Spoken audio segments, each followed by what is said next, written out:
Hello and welcome. I'm Games Radar Plus Executive Editor Andy Hartup, and today I'm joined by Editor-in-Chief Dan Dawkins. Now, the big news today is that Konami have announced a new Metal Gear game, or they've confirmed they're making one.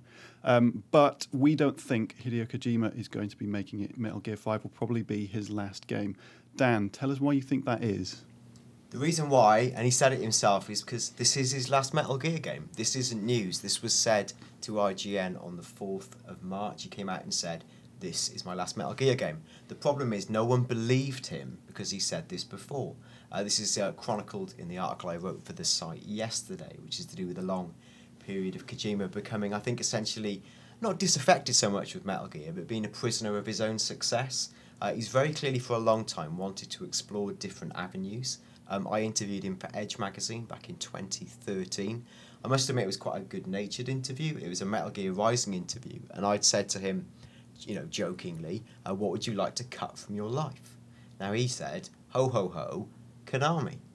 And then everyone in the room laughed and it was a bit awkward. Now I think definitely that was meant in jest, but what's clear is he's become increasingly unenamoured with the fact that his role is corporate. He's not just doing creative, he's managing a huge part of the business, the Kojima production side of the business. That's not the fun thing for anyone in creative to be involved with this kind of stuff, so he clearly wanted to step away. Now, he's always had ideas for other games. He's been involved with projects in the past like Boktai, The Sun is in Your Hand. That was the game that literally forced people to go outside and hold their Game Boy to the sun. Yep. He wanted to produce a game based on Max Savage, which is in fact like a hidden mini-game within Metal Gear Solid 3, where a guy with twin swords waves around killing sort of zombies. And he's also involved with Silent Hills as well, the new Silent Hill project. Well, we know that he was involved with Silent Hills. Right, okay. Where it goes from beyond there, we don't know. Konami owns Silent Hills and can produce it, I guess, with or without Kojima. Sure. So are there any signs in the games that that indicate this is going to be his last Metal Gear? Because it's been building up to this for some time, hasn't it? Oh, I mean, since Metal Gear Solid 4...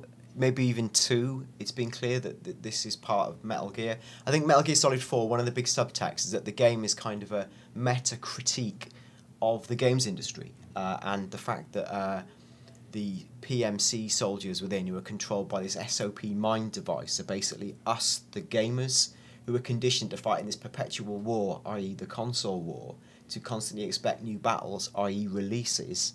And Kojima in this context is Old Snake.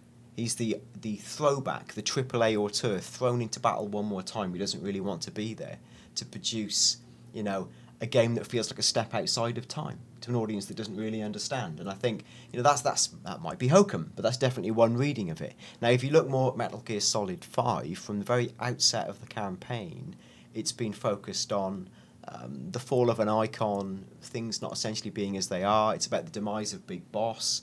It's about Big Boss and his identity potentially being stolen or taken away. You look at the erasing of the Zoff and the Fox symbols in the very first Ground Zeroes trailer. And now in a very real sense, we're seeing the erasing of Kojima Productions from all the materials attached to, you know, Metal Gear Solid 5. Now, is this just art imitating life? I don't know. Most interesting point, whilst I definitely think Kojima will be stepping away from Metal Gear Solid, will he leave Konami? Less clear, but it sounds like it. You look at the history of the Metal Gear lore. Now, in the early 1970s, Big Boss, who's the icon figure, much like Kojima, becomes disaffected with the Patriots, i.e. Konami, leaves due to a philosophical split, and that is what leads to the cloning of a successor, Solid Snake. Okay. There's a lot to chew on there, so thanks for that, Dan. As always, you can check us out on Twitter and Facebook. Let us know what you think of this Metal Gear news, and if you've got any theories on Dan's thoughts, then leave them in the comments below. Thanks.